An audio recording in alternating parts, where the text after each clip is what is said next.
Good evening, everybody. Welcome to the Mountaineer Locker Room Then and Now. I'm Greg Chris, your host for the show. And as always, we feel like we have a wonderful slate of guests tonight, a show I think most of you will enjoy. And we'll definitely look at the then and the now. And we got a lot of topics to cover. And I think it's going to be a fun show, just like last week was, kind of along the same theme. We've got some family members, coaches, and players that played back then. During those coaches' tenure, and we're looking forward to talking to all those guys. Some of them you'll recognize from past shows, some of them you may not. But nonetheless, I think you'll enjoy the show. It's an excellent lineup of guests, and I think we're going to have a lot of fun tonight. I want to mention to everyone, as we often do right here at the beginning of the show, make sure that you like and subscribe on our YouTube channel. That is what helps us keep doing this. So make sure you give it a subscribe. And pass that along to your friends and neighbors and relatives and let them know that they can go on and subscribe as well. They don't necessarily have to watch, but it's nice if they subscribe. That helps us tremendously. Got a lot going on in the Mountaineer world right now. And like we always do at the beginning of the show, we've been fortunate enough the past several weeks to have this gentleman with us each week to discuss Mountaineer basketball. He's very well versed in Mountaineer basketball and in the game itself. Also involved in developing players, one of which I think we might talk about a little bit tonight. But we're always thrilled to have Mr. Darryl Prue with us.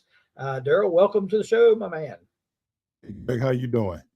I'm doing great, we always start our segment off here by talking a little bit about the past week's hoops games and give our takes on what happened well and what happened poorly. And I think this week was another one of those weeks where we sat back and we scratched our heads a little bit. But I want to go first on this one and get your take here with BYU.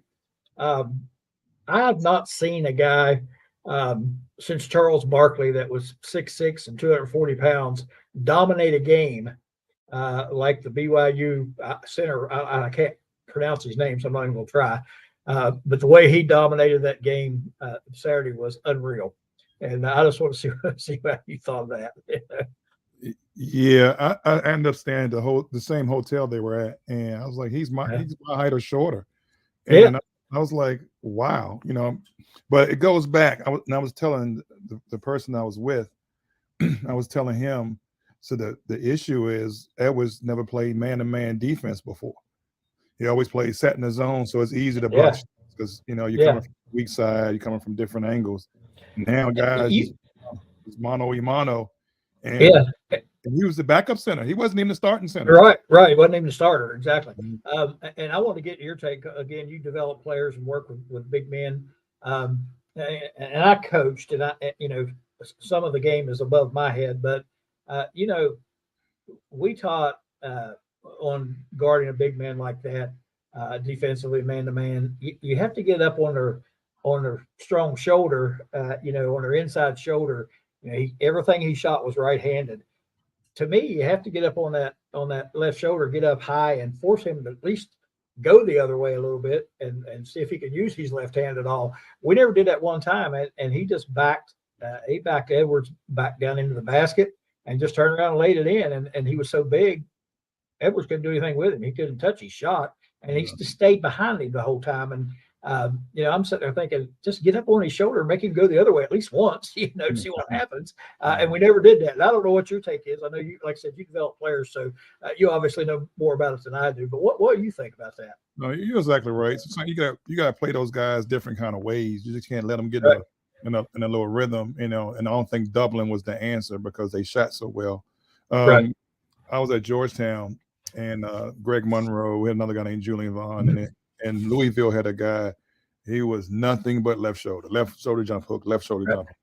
And Greg Monroe yelled at that guy and was like, yo, he only shooting one shot. You got his shoulder. So we put Greg on him, and Greg shut him down. It was like, the guy was undersized, he got up on him. Greg used his size and took away that left shoulder. He couldn't get to his hook. It wasn't like he had moves or was tricky. He was just straight bully ball, and and that was very alarming. And it's like, that's the second ranked player in the portal, and that's what I mean. We just go on what they're ranked and not what they are. and you change the lineup again, and you take the physical guy out, and you lose on physicality. Right, right. Yeah, and I just thought, like you said, he didn't do anything fancy, you know. He didn't really have a hook shot. It was more of a, jump straight ahead hook, but Mm-hmm. he didn't have moves. I mean, he's big as me, heavy wise, weight wise, and he didn't move. I mean, he moved okay for a man his size, but it wasn't anything that should have been able to have been handled a little bit better. And I was just dismayed at the way we defended him. And I mean, I could see it starting off the game, maybe the first 8 or 10 points, but after a point, you got to say, wait a minute, we're going to stop this guy. He's going to wear us out. And we never did. We never did do anything to stop him. I mean, we never did anything different. We played behind him. He just pushed us down under the basket, and we just give ground till we're under the rim, and he just turned around and laid it in basically. And I was dismayed by that. I could not understand why we didn't do something a little differently. At least try something different, I mean, yeah, if you push him out a little bit, you could stunt and fake and go back and stuff like that. And when they started committing, he was unselfish enough to get a ball up, and they would throw it around the perimeter and be too late. Them guys can really shoot it. It's just they control the tempo.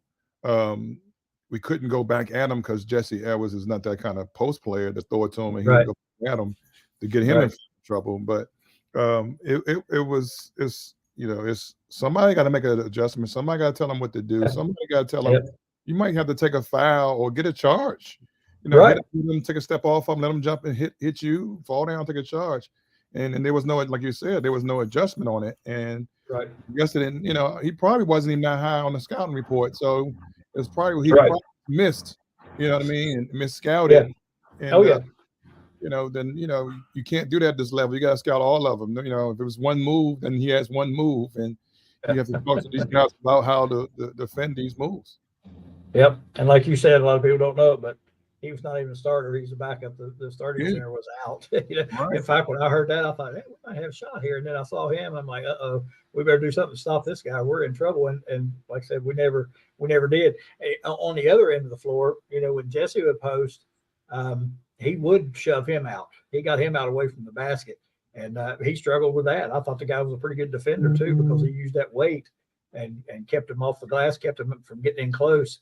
And I just thought he did a really good job defensively as well as offensively, because he kept Edwards pushed out of there, when he was on him. He wasn't on him all the time, but the couple of times I watched closely and saw that, he did push him out away from the rim. And that's what you got to do. I mean, you can't let big men get in the basket. Well, we got excited because he was number 2 in the portal, but he's not Hunter Dickerson. He's different. Right. Hunter would do all that physicality, shoot threes. He's not the shot blocker and the athlete that Edwards is. So and he stands up straight and he's thin, so he's going to get pushed out of the way. He has not gotten better as an offensive player in his time at Syracuse, and it's carried over to West Virginia because like a lot of things, whatever's on paper don't really translate to games. So that guy probably was never ranked. Like you said, a backup center at BYU. And he came in and did his job. He stepped up and did his job. And he was physical on both ends of the floor. And I was telling the person I was with, I said, look how physical the college basketball game is. That's what you have to get ready for. You know what I mean? So it's and Edwards wasn't ready because he used to sit for 4 years. He sat in his zone. And you sit in the zone, it's like you have to deal with guys like that in the post. So because it takes away, the zone takes away a lot of that one-on-one action. Mm-hmm. Yeah, and I thought, I didn't think we played horribly. I don't think Jesse Edwards is the main reason we lost by any means. Mm-hmm. I still think, and I don't know how you feel about this, but I still think our defense there's some problems on our defense. We don't rotate well. We don't get the shooters quick enough. We don't block out on the boards. I just think there's several things there that really need fixed, and they're just not getting any better at it. And I think, when people watch games, well, so-and-so only scored this many points. So-and-so only scored this many points. I don't think it's points that is our problem. I think it's defense. And I just don't think our defense is playing very well. I think they're confused. It's almost like they don't know where the rotations are supposed to be and how close we're supposed to be to shooters. Because it's so frustrating to watch, because you see the best shooter on the floor standing there wide open, 50% of the time, and you're like, how does that happen? I mean, that can't happen, and I just think our problem is defense. Well, it's a couple of things. And defense is high on that list. First they wasn't rotating, so now they're being taught. Paint touches. Remember we talked about paint touches. When we get paint touches, we shoot the ball better. They shot the ball well because they got a lot of paint touches. It was either the post or the point guard was dribbling, getting to the lane. He was crafty, got into the lane, broke the defense down. Like again, when I was at Georgetown, we play high volume shooting teams. We would tell them, make them make layups, make them beat you at the rim on a layup instead of throwing it out for an open 3-pointer. The best way to stop a 3-point shooting team from making 3-pointers is not to let them shoot. So we taught how to close out, not just put a hand up. That level, they don't care about a hand. Don't let them shoot. We used to call it hover the ball. We close out and hover the ball so they couldn't get the ball above their shoulders and make them run them off the 3-point line. But that's what we're not doing. We didn't run them off the 3-point line, and that's a 3-point shooting team. So inexperience again of a staff, coming up, doing that kind of thing. And and BYU is a really good team, the top 25 team. Let's not get away from them, and they play well together. So, but defensively, you have to when you play these teams, you have to be different. You got to make them do and be uncomfortable, and it didn't do. Make them uncomfortable. Yep, sure do. We called that mirror the ball. What you were talking about, closing out, mirror the ball. And you're right. We didn't do that. We got a question here from Timothy Green. Wanting to know if he thinks we could play a 1-3-1 zone. I think. Yeah, we probably could. It may not be very good, but we could play it. I think not against BYU. They tried to zone one time and they bang 2 threes and they got up out of that zone real fast. So get you out of the zone quickly. Them shooters get you out of there real quick. That's a good idea, Timothy. But I think mixing up defense is not a bad idea. But a team like BYU, they'll skip pass, jump shot. So Darryl, the highest percentage 3-point shots from the corner, and the 1-3-1's a little weak in the corners, and definitely weak on the backside rebounds, and that's where we hurt is rebounding the basketball. And so we could probably play some zone like that against different teams. Like you said, I don't think we can play it against BYU. They're too good a shooting team, and they move the ball too well. And the key against the zone is movement, making that zone move and skipping the passes. And they did that very well. And, even against their man, they moved the ball well, and skipped it around and got those open looks. And I always felt the years I coached that before you could be a good zone team, you had to know how to play man-to-man. I always felt that. So I never worked on zones much until after we worked on man-to-man till I felt comfortable with it. Then we start working on our zones because it's the same principles. Because you're going to have somebody in your zone most of the time as playing man-to-man. So if you're a good man-to-man team, you can be a good zone team. I'm not so sure this team couldn't maybe trap a little bit out of a 1-3-1. I think we're quick enough and athletic enough with a certain lineup. We might be able to do a little bit of that, but I don't know how effective we would be. Just because of the way we play defense. I don't think we had the personnel for it. I don't think Kerr can do it. Right. I don't think you have Edwards at the rim, but that's I don't know, and they don't have enough bodies. And what you said about zone is correct about playing man. I think it comes down to this. Every coach has their own philosophy, zones and stuff like that. I was at Georgetown. We was heavy with the offense. We rarely practiced on D. We did the shell defense, but we did tendencies of players on the other team and stuff like that. And when we made our run the year we went to the Final Four, we played North Carolina with Tyler Hansborough, and he had a couple pros on that team. And referees was doing whatever they were doing. We were having a bad game. We couldn't stop Hansborough. And we went to a matchup, and the key was the communication. We didn't work on it. We just talked, passed guys along. You know what I mean? There was a lot of talking, and I don't hear a lot of talking on defense. I sit close to the floor. I just don't hear a lot of talking, from the center, from the forwards, the guards. um, it's not a lot of communications. You see the guys on the sideline yelling, but it's not a lot of communication, at, on the floor on defense, and that's what I think is a big key. I remember one time we played in Villanova. We come back to Georgetown that night, and the Portland Trailblazers is in there practicing, and all you do is hear talking. Watch the screen back, go under this, and like they talk Yeah. guys through stuff, and Yeah. it's listening and trusting your teammates. I don't know if they got that part down yet. You know what I mean? Trusting. Right. Yeah, it doesn't seem to. Yeah, it's just, all right, you're gonna play this shell defense. This is how we're gonna play. You could tell somebody has been working with it, but they can't Right. get all the, because I don't know. I can't say it was because, Yeah. but I don't Yeah, know you don't know. why. I don't know why they can't communicate like they should, or they never probably had to, and and it's kind of catching up with them right now. Right. You'll laugh at this, but I actually I used to have talk practice. I would get us in the shell, and the only thing we did was talk. I'd pass the ball, we'd pass the ball around, and every time the ball moved, everybody talked, and we did that. And even if it does, even if you're not really, saying anything specifically, that talk gets everybody involved, gets everybody moving, paying attention. And I always felt like it helped us in our defense, our man-to-man defense, just because we were communicating with each other, and ultimately they talk things they should have been talking. It wasn't just talk. And they did a good job of that. But we actually practiced that. I don't know.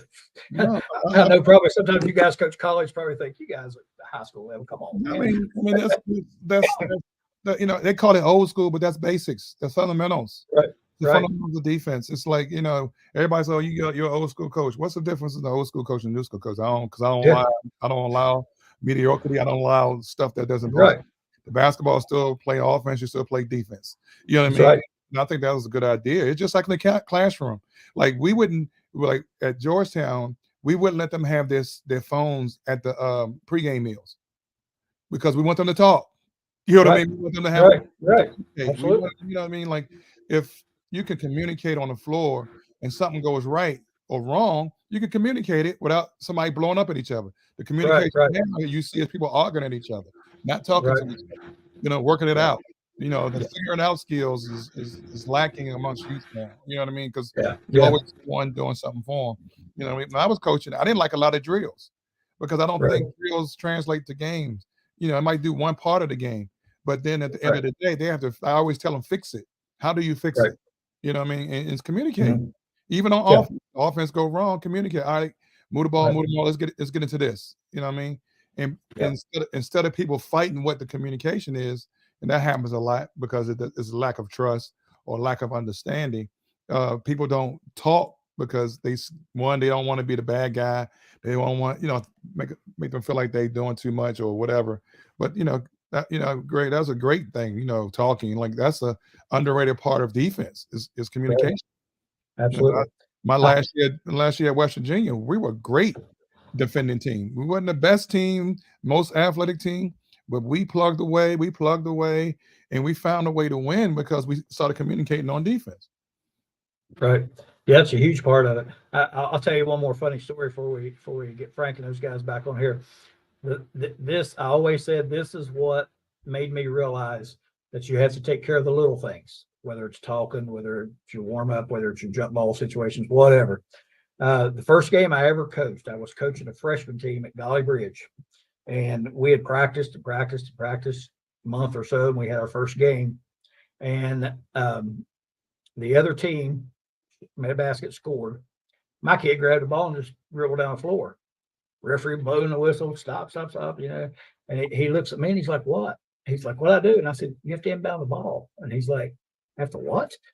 I had no idea. And I said right then, you know what? We better start at square one and take care of all these little things, or we're not going to get very far. So I had to teach him how to inbound the basketball. And, that, of course, that changed when I got in high school, but you never overlook those little things because they'll bite you. And communication is one of them that people just don't think about.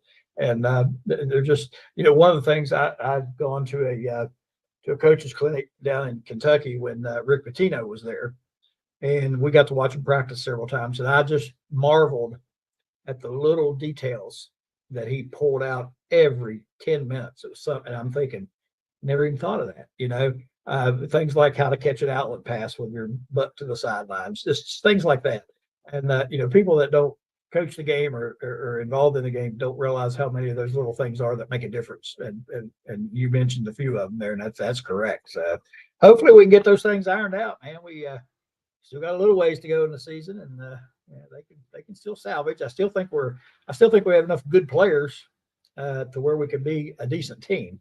I just think we're just so up and down inconsistent right now. I don't know if it's going to happen or not at the right time. Yeah, it's a couple of things. I'll go back to what you said.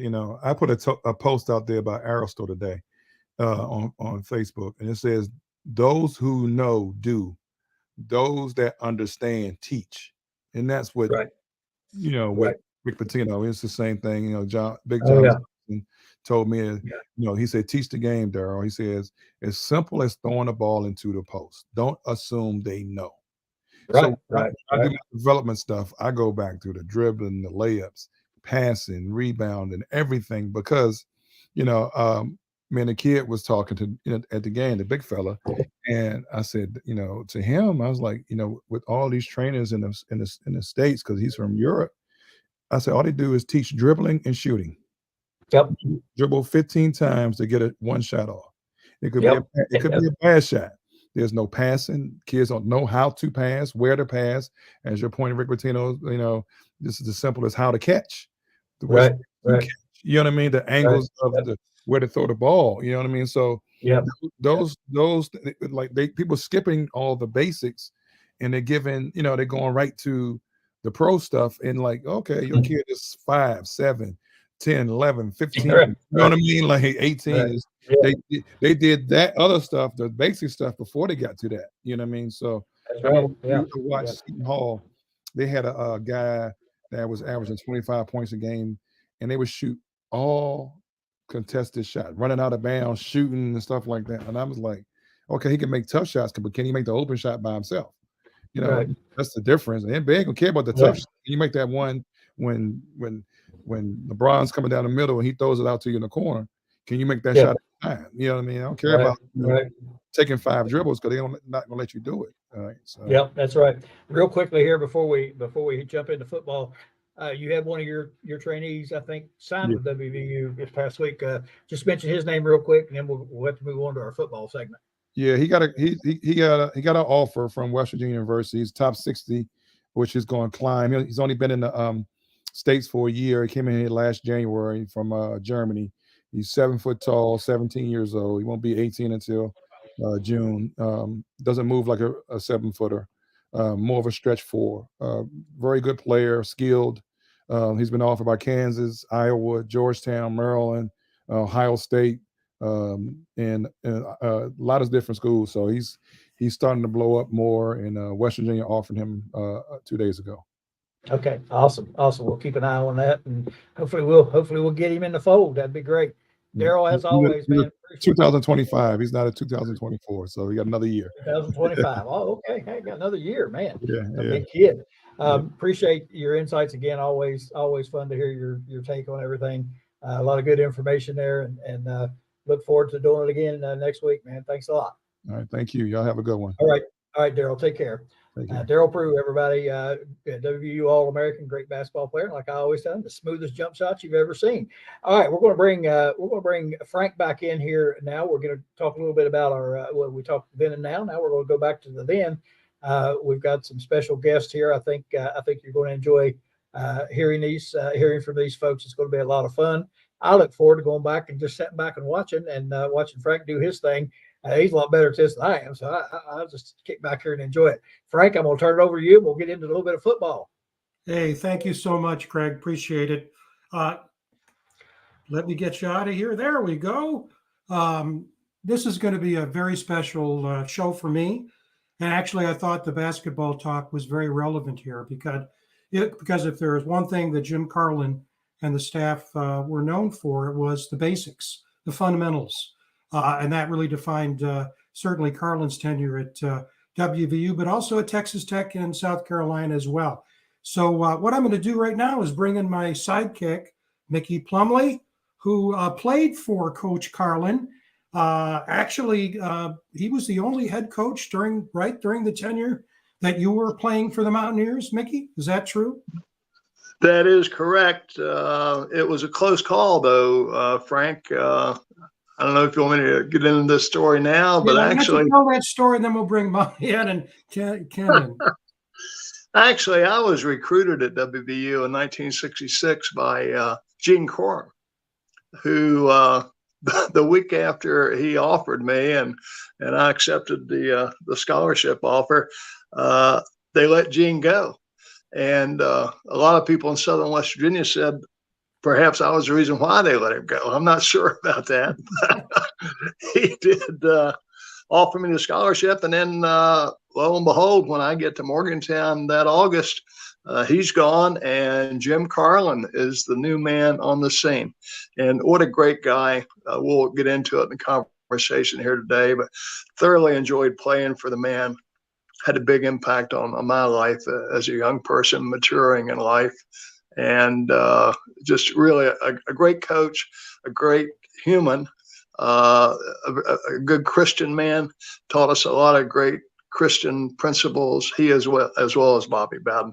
So it was more than not just instilling how to be a great football player from Coach Carlen's perspective. He was interested in the well-rounded individual and what was going to happen to you once you graduated and got out in the real world. So look forward to the opportunity to talk about him tonight with some people who know him very, very well.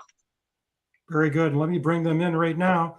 First, we're going to bring in Mollianne Carlen Elliott, the daughter of Coach Carlen. And we're also going to bring in one of the players who played for Coach Carlen, and that is Ken Juskowich. And we're so pleased that you are with us tonight to talk about a very special person and also a great coach. Mollianne, welcome. Thank you. I so appreciate you having me on.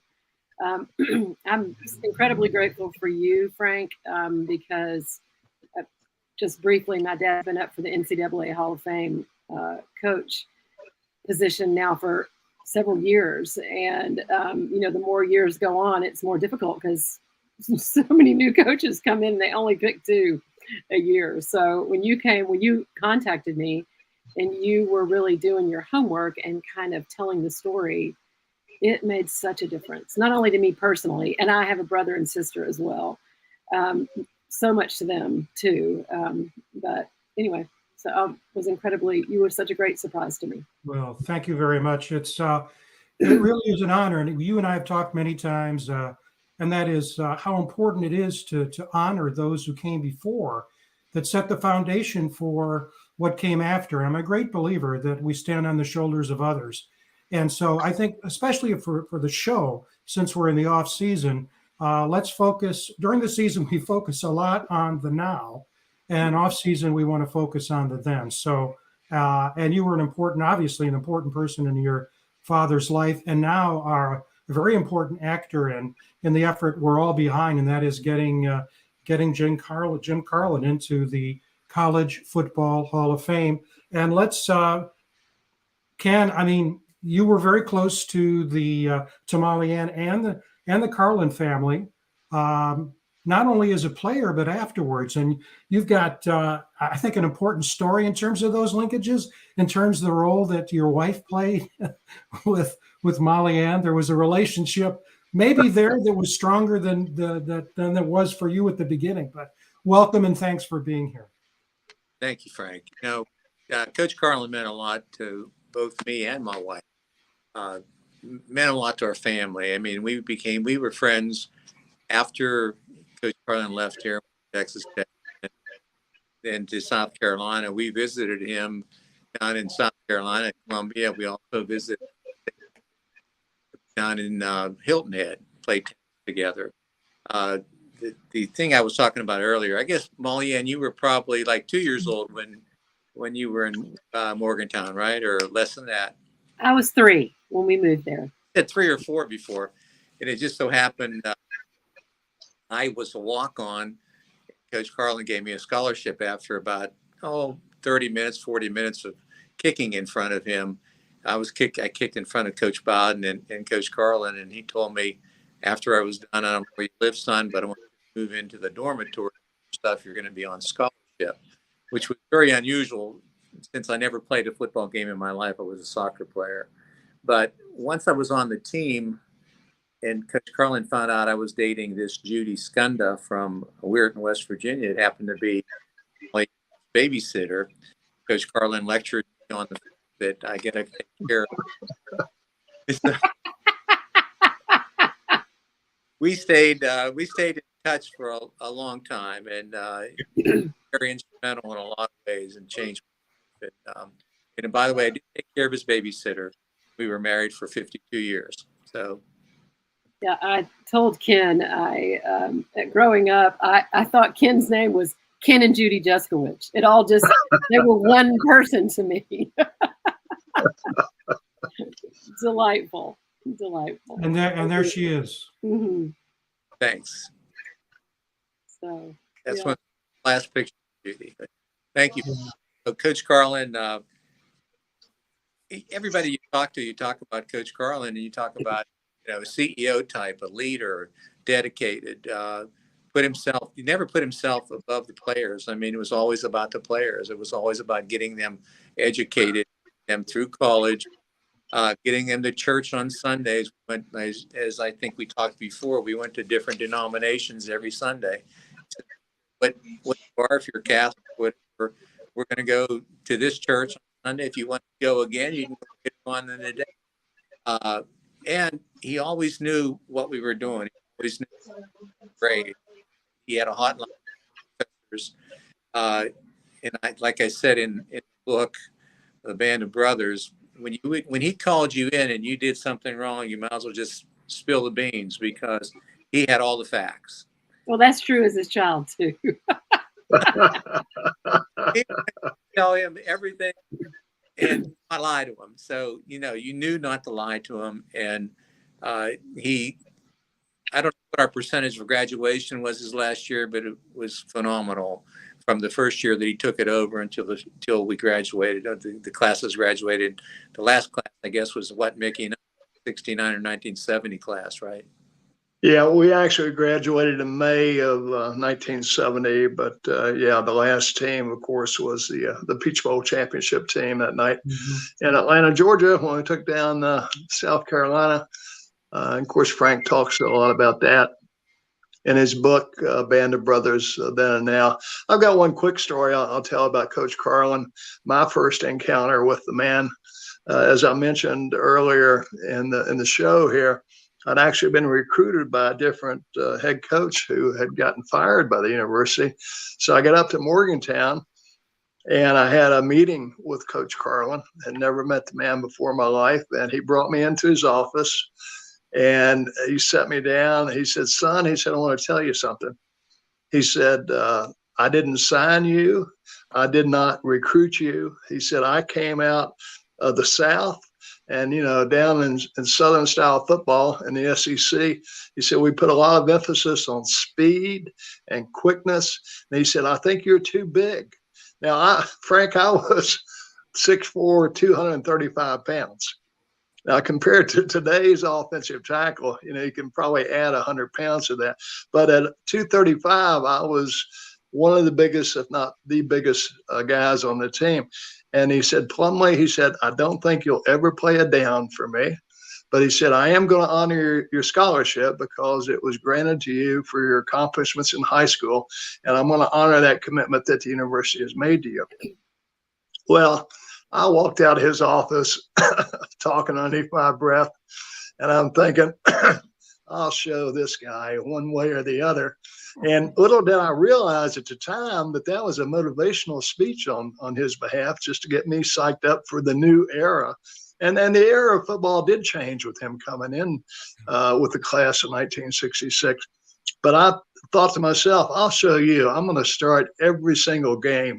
And I was fortunate enough to start my sophomore, junior, and senior year. And that probably wouldn't have happened if he had not had that motivational talk with me on day one. Yeah. Mickey, your comments lead right into this graphic here. For those who don't know Jim Carlen, and it's Carlen with an E, not an I. He had a great football career. There's Jim up in the upper left. Jim passed away about 10 years ago. He played at Georgia Tech under the great Bobby Dodd, just a phenomenal name in college football history. WVU was his first head coaching job. A lot of people don't know that it was not the first head coaching job for Bobby Bowden. He had been at 2 other schools, not major schools, but you got to really thank the athletic director at the time, Brown, for basically not only having faith in him, but also knowing that he learned under a master in Bobby Dodd. So WVU was his first coaching job. He coached for 4 seasons, 25, 13, and 3. When you compare that to the record at WVU earlier in the decade, about 50-50. And remember, we were playing in the Southern Conference in those days, and those were almost all wins. And then won the Peach Bowl in 69. Then he went on to Texas Tech from 70 to 74, went 37, 20, and 2. And again, if you go back in history, this is the thing Mollianne and I talked about yesterday. And that is there are a lot of coaches who have success that go from one successful program and then get handed the baton at another successful program. Not Jim Carlen. He came into WVU that needed to be turned around. He went 25 and 13. Texas Tech was down. He went to Lubbock, turned them around, 4 bowl games, 137, 2-time. In those days, they were in the Southwest Conference, 2-time coach of the year in his conference. And then he went to South Carolina, again, a team that was down, a program that was down. And he went there not only as head football coach between 75 and 81, but also, was their athletic director, won 35 games and was in 3 bowl games, an overall head coaching record of 109, 69, and 6. And again, in all 3 schools in a turnaround mode, nobody handed him anything. And he basically built programs. And so that just gives you an idea. And I love this picture here. Some of you, I think, have seen this picture. There are some real greats there. And a lot of people would say, well, not Frank Signetti, who followed Bobby Bowden, but Frank Signetti is in the College Hall of Fame for the work he did primarily at Indiana University of Pennsylvania. Of course, Bobby's in there. And we want to get, obviously, we want to get Jim in there too. So just a great person who had a great career. And let me also too, while I'm at it, let me see if I can bring that up. Let me see if I have it here. Oh, here it is. This guy named Ken Juskowich did a great job.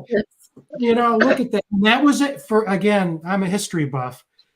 Ken laughs, and so does Mollianne. That was in newspapers all over the Midwest, the East, even in New York, the day after the Pitt West Virginia game, which was played on October 7th. So the headlines on Sunday were Jusko 15, Pitt 0. And you can look, he had all those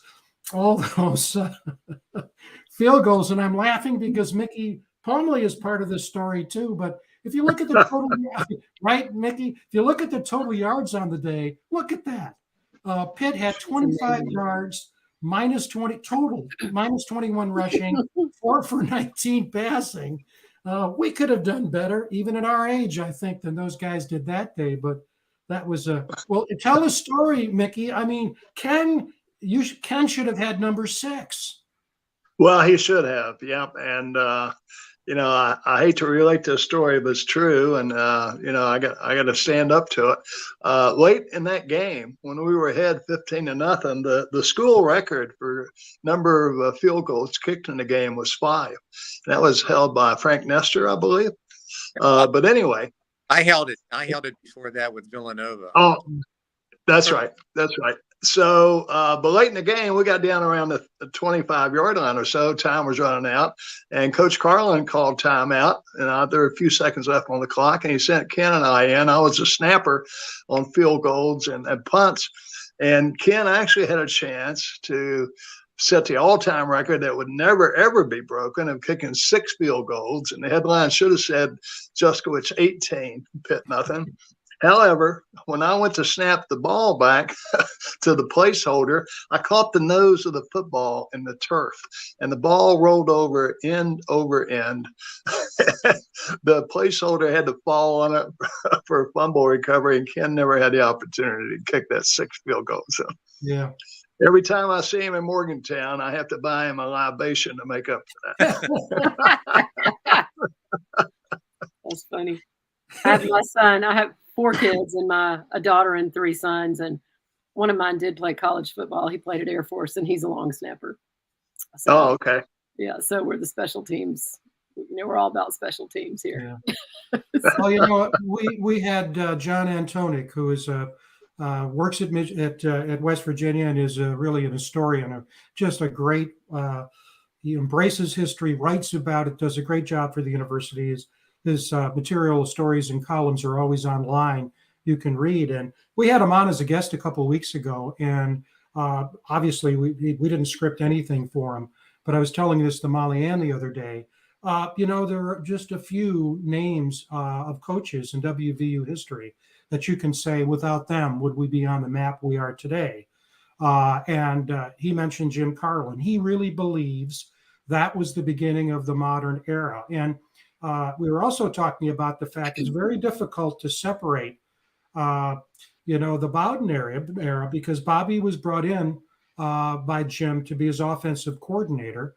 In a few minutes, we're going to talk with Richard Bell, who was Jim Carlin's defensive coordinator, and then followed Jim to Texas Tech and South Carolina, and then followed Jim as head coach at South Carolina. But if you do that and think about that period of 1966 to 1975, that laid a foundation that really, I think Pappy Lewis started in the 50s, but then went through a dip a bit. And then we had, after that, we brought, obviously, we had Don Nealon and Rich Rod, et cetera, and Bill Stewart. And you just see the momentum. But I often think, and see how you folks think about this, if Red Brown had not brought Jim Carlen from Georgia Tech and Bobby Bowden following him from, a lot of people don't know this, from Florida State, because Bobby was at Florida State, I think the wide receivers coach, and then went back to Florida State as the head coach after WVU. Would we be where we are today? What do you all think? Well, Frank, I'll tell you my personal opinion on that. Coach Carlen, unbeknownst to a lot of people, he was a real catalyst beyond just being a great head football coach. He lobbied hard with the athletic director, Red Brown, to get us out of the old Southern Conference. His mission when he came to Morgantown, I believe, was to take West Virginia from a regional known power in the NCAA environment to a nationally known football team. So he constantly lobbied with the athletic director and the Board of Regents to get West Virginia out of the old Southern Conference, and he was successful in doing so.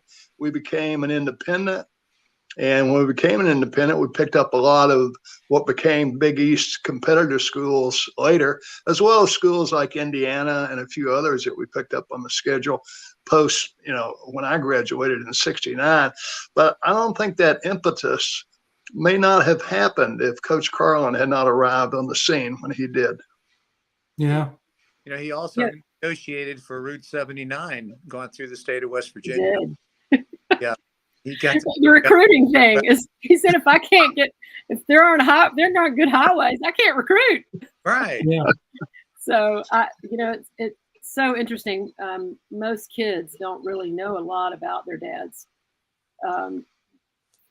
careers, really, or stories from them. And it's really been in the last 10 to 15 years that just through this whole Hall of Fame scenario that I have heard so many stories and I've kind of pieced together. But interestingly enough, and I'm having kids that have gone through the sports world, they're all adults now, but we were always looking for coaches that just love the game. Like, I didn't want the daddy ball thing. I just wanted, like, give me a coach that loves the game, and you've got a good coach. He's going to be good with kids. And it's interesting because Dad, unbeknownst to most people, he actually went to work. He was a high school coach in his hometown. He was a graduate assistant at Georgia Tech, and then he went to Wiesbaden in the Air Force, and he coached football over there. And he socked away. My dad was very financially very tight, and he socked away so much money in Wiesbaden because, of course, he's living in quarters and all the things. And so when he came back, he really wanted to coach for Bobby Dodd, and he told him he would coach for him for the first season for free. So he had his own coaching career, and then I believe 4 years later, he was the head of he was the defensive coordinator, basically. So he kind of funded himself. I don't know that he owned that to many people, but anyway. But I love what he was so drawn to West Virginia. I love what so this is the probably one of the few things I have from West Virginia. It's the press guide from that first year.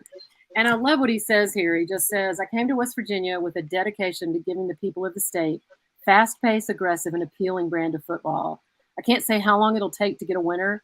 We've lost 2/3 of the starting players on last year's squad. I do say we'll get up and go after people. We want to play a brand of football to be proud of, win or lose. We're looking for boys who can move their feet and will hit. The 22 best athletes will play regardless of previous positions or experience. Quite a few will learn more than one position. Our starting lineups will average less than 200 pounds. There you go, Mickey. per man, but they will hit. That helped attract me to West Virginia. These are rugged boys, unafraid of hard work.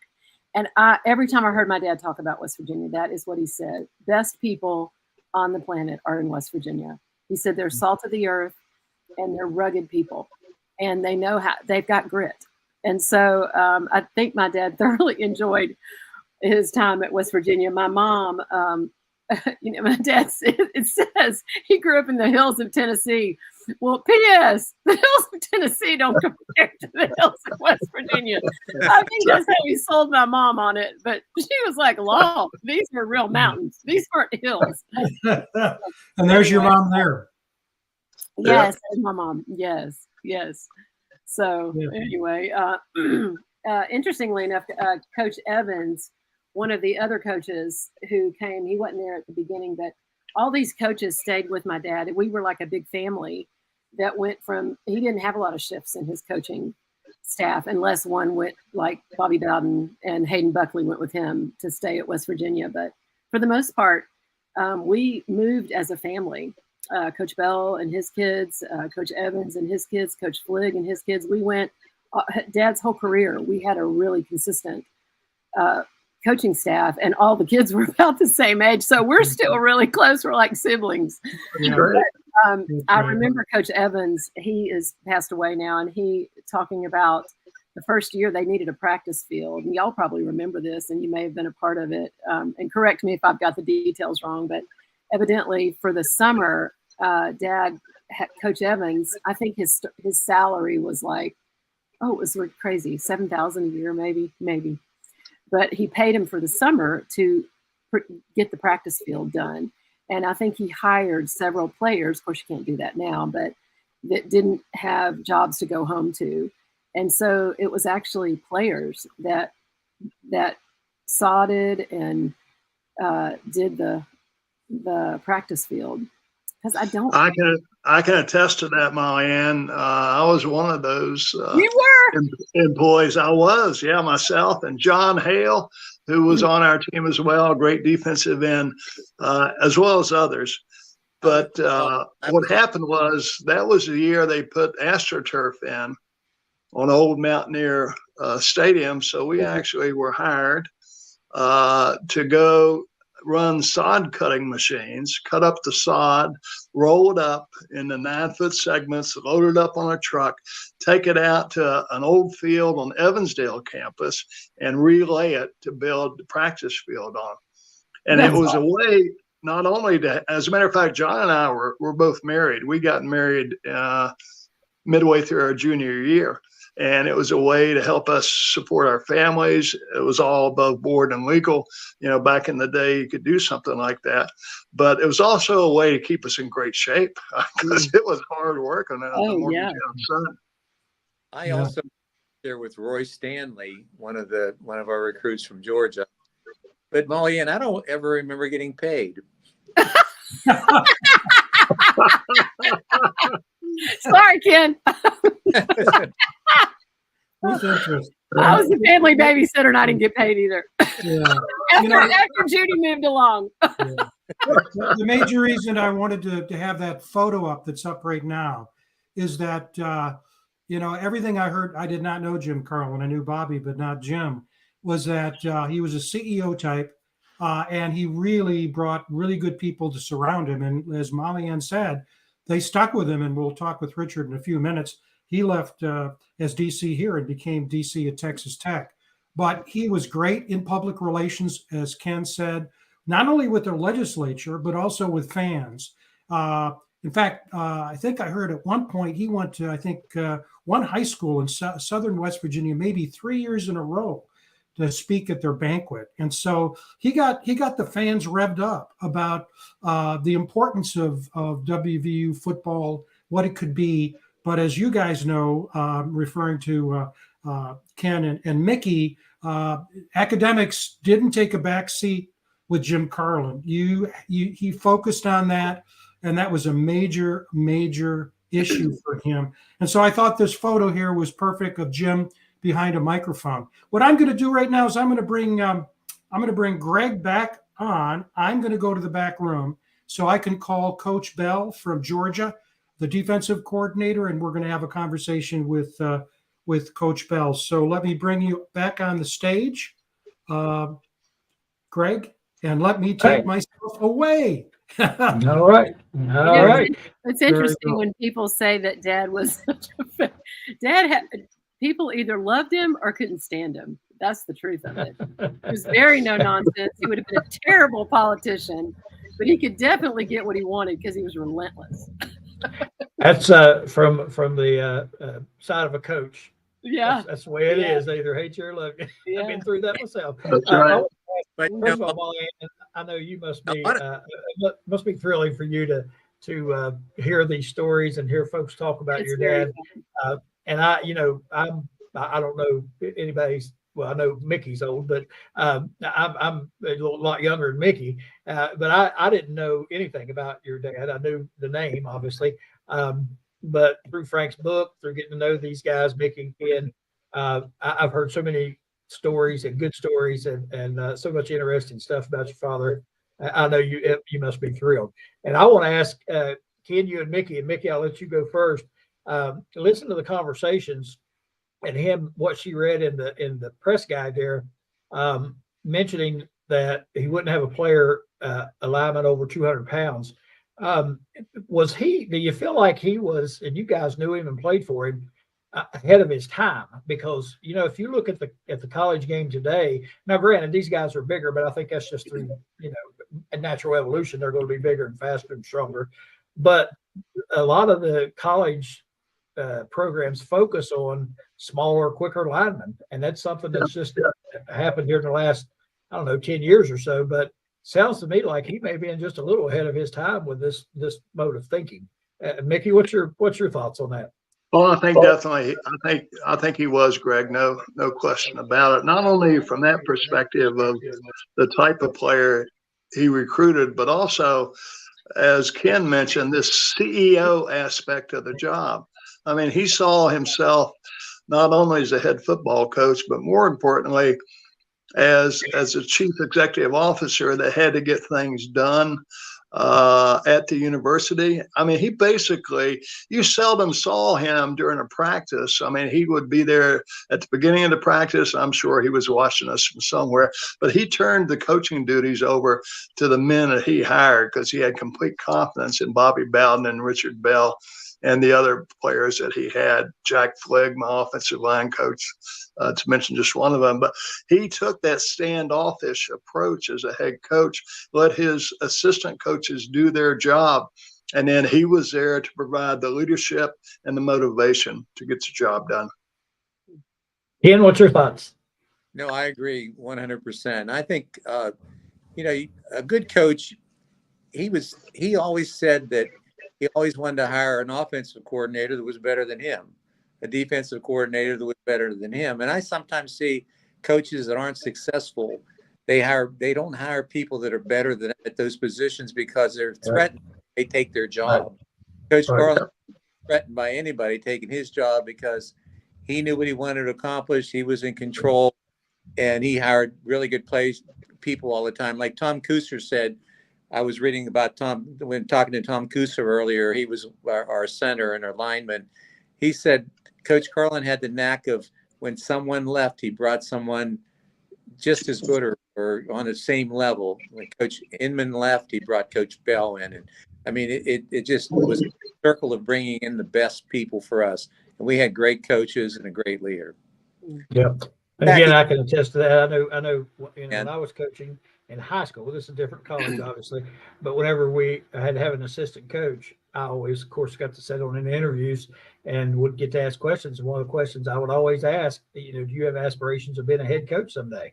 And I wanted them to say yes, because I wanted the person that was going to work toward, bettering themselves and work hard to get that head coaching job. And I always thought that was important. So I can see, I understand the importance of hiring people, that you think are better than you or as, at least equally as good.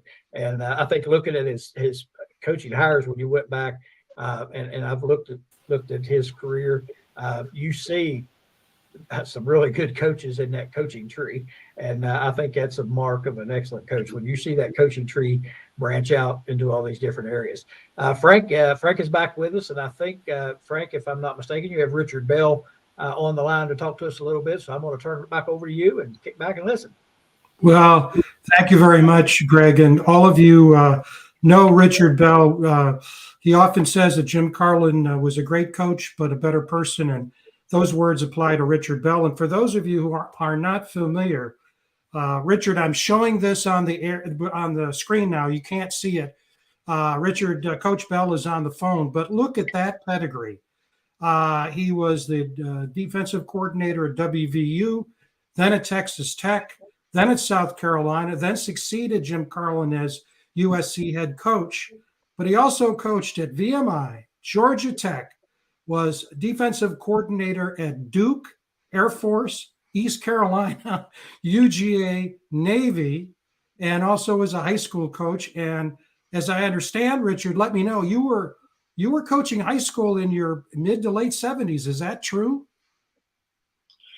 Yeah, I made up my mind. I wasn't ready to get out of coaching, so I made up my mind I was going to coach until I was 80 years old, and I made that goal. And but I had to do it on the high school level. But I really enjoyed that, and because coaching is coaching, and taking young men and shaping them, molding them into people that maybe they think they can't be, but you just get them to motivate themselves and just have a great desire to achieve.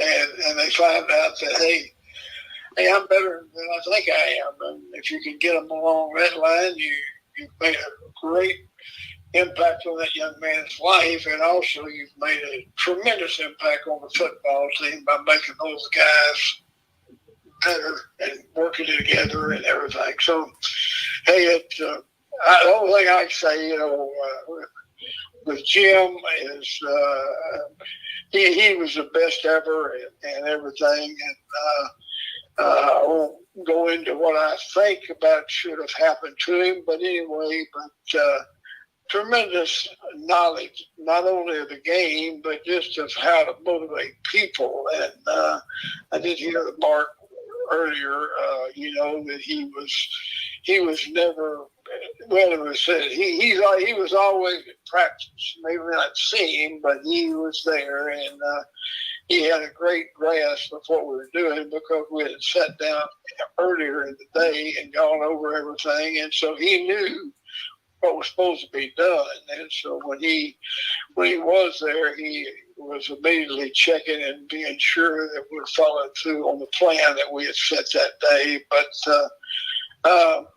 I could go on. You'd have to ask me, not ask me, but yeah, I could go on with nothing but praise for who he was on the football field and who he was as a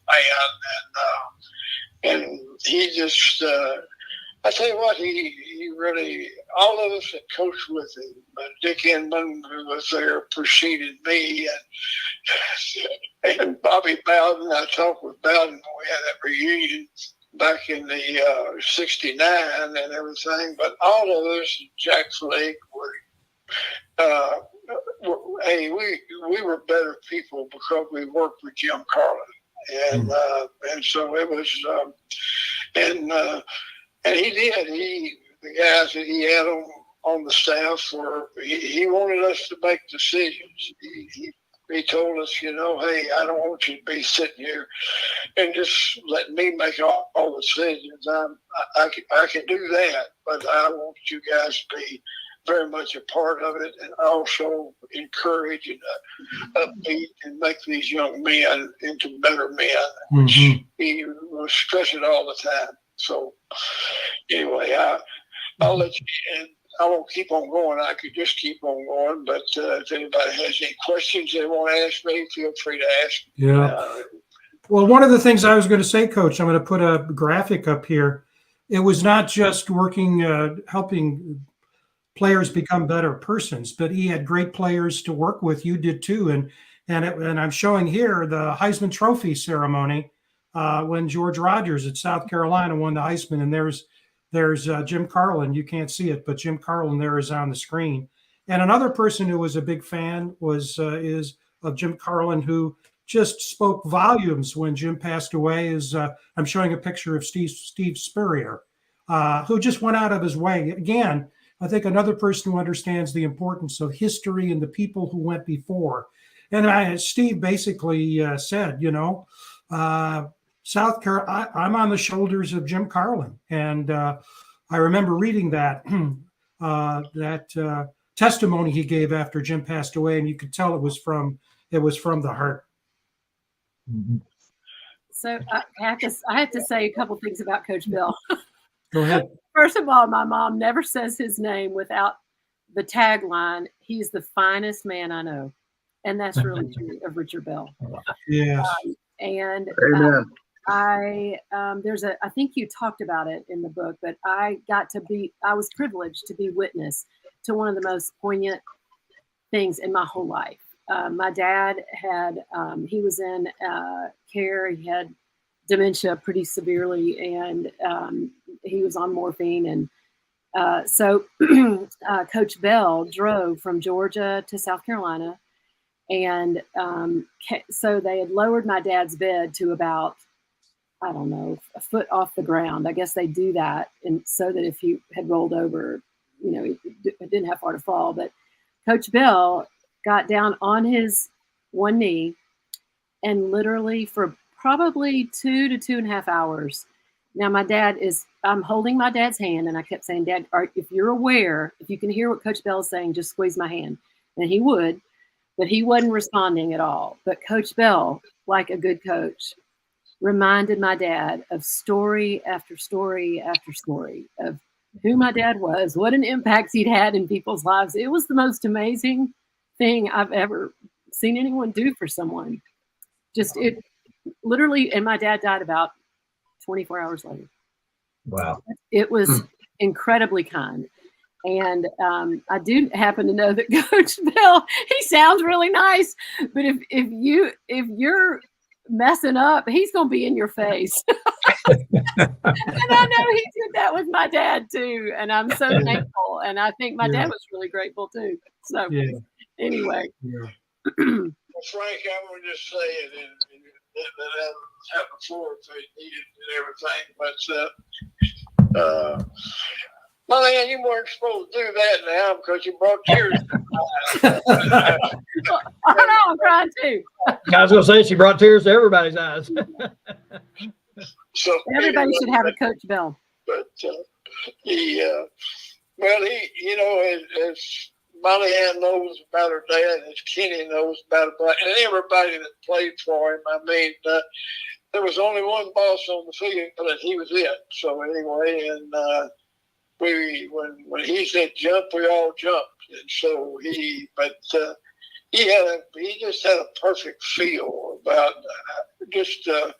issues on both sides of the ball. You know, you would feel like that, you know, hey, he's just turned it over to Bobby or he's turned it over to me. And right there when I thought maybe he had turned it over to me, he's on the headset saying, hey, do this because it's a better idea than you're having right now, and we'll have a better chance to win the game. And sure enough, he wasn't wrong and everything. And so anyway, he coached us as coaches, and he got on us as players and everything. But we all just had a great feel, and that great feel reached over to our players. I just they were in all the places I stopped. You know, I had some great stops, and I appreciate you naming them off there.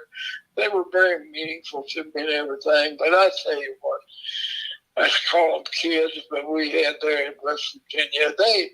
They just played. They played hard. They played, and they left it on the field. And I mean to tell you, they just were committed and dedicated in every way. And so we pushed them and everything else. I still, not many people know all the stories, but anyway, when we played South Carolina in the Peace Bowl down there, we you know, it had been a beautiful week and workout and everything, but on that particular day, on that Saturday, it just poured down rain. It rained all day and rained into the night and everything. And so we as coaches had gone out on the field, and we were out there talking about the game and how the weather was possibly going to influence it. And then about that time, South Carolina came out on the field, and I noticed as they came out on the field, they were trying to get around all the wet spots and all the puddles and everything, and then our guys came out on the field, and just like a Mountaineer, you know, they just come out and they just diving on the ground and they're just lapping it up. But this is what we came to play for. And there's no way they're going to beat us because we've been tested in this the whole year, and we're going to be able to overcome any type of adversity that has. Mainly the adversity of wet weather and everything. That's not an adversity. That's a plus for us, and so that was a key to the win. And Coach really emphasized that when we went back in. You know, I never will forget. We got back in there, and he walked into the dressing room, and just he says, "Man, we got what we wanted, didn't we?" And they're hooping and hollering, "We got the rain," and they just went wild. And I was on the way to the press box at the time, and I said, you know, I told Hayden Buckley as we went up there, and also Bob Brown, I just said to him, looked at him as we went up there, I said, hey, we don't know it, but we've already won this game. So anyway, a lot of memories, great memories. And the thing that I'm thinking is you're saying that, and it just shows you'd never know where life's going to take you. You're out there in 1969 playing the University of South Carolina, and then in a few short years, each of you became the head coach at the University of South Carolina.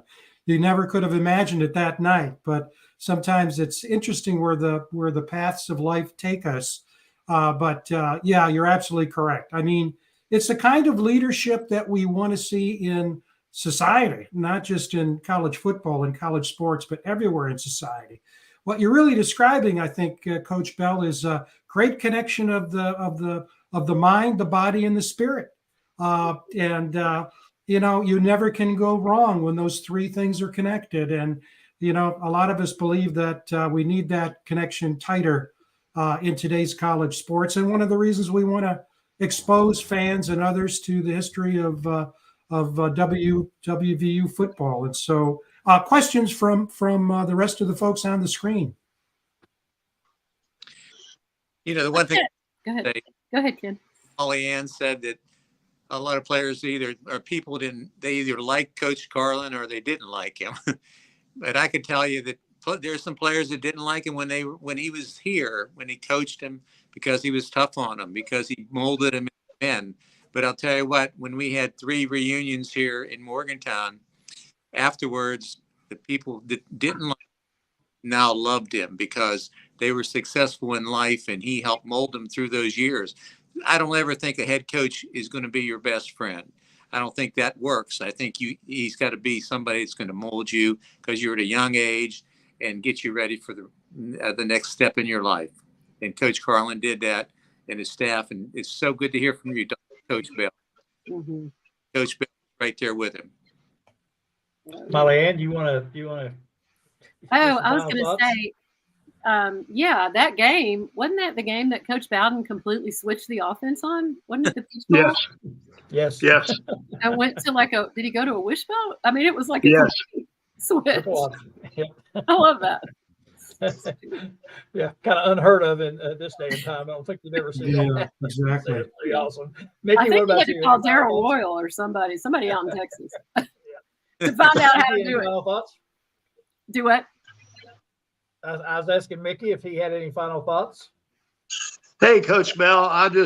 Frank, I don't know if Coach Bell can hear me or not, but I just wanted to say hello, Coach Bell. This is Mickey Plumley. I haven't seen you since the reunion of the 69 team back in 2019 when you were gracious enough to come up and address us some 50 years later after we played. But I hope you're doing well, Coach, and I got to get your number from Frank here because Wayne Brooks and I are going to come over and take you out to lunch one day, sir.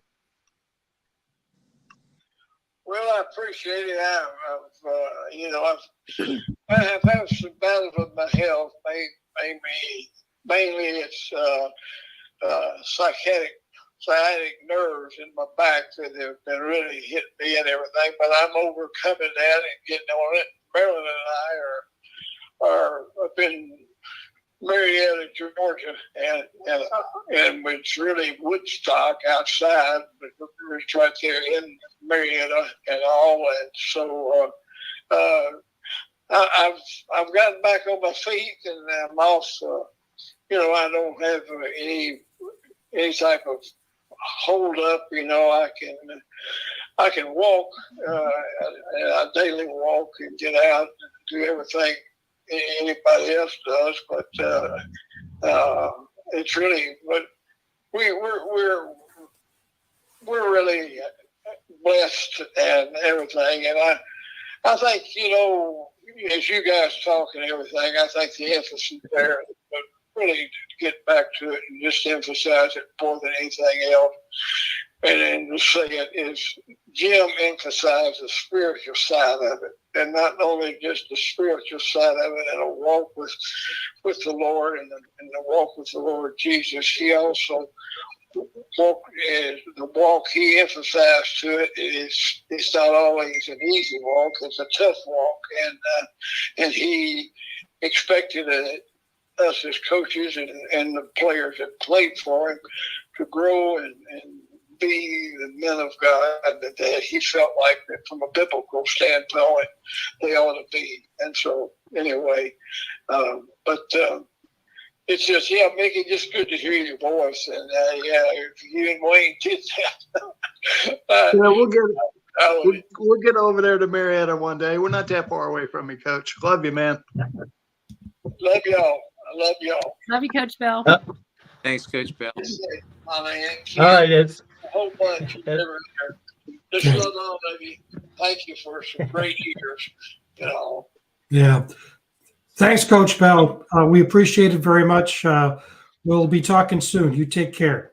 Okay, Frank. Thanks for having me on. You're welcome. And Frank, as we get ready to close here, I think as you hear coaches like Coach Bell, you listen to players like Mickey and Ken, and then of course Mollianne, to hear the talk and the stories. One of the reasons he done such a great job and was such a great coach and a great person, you see the kind of people he surrounded himself with.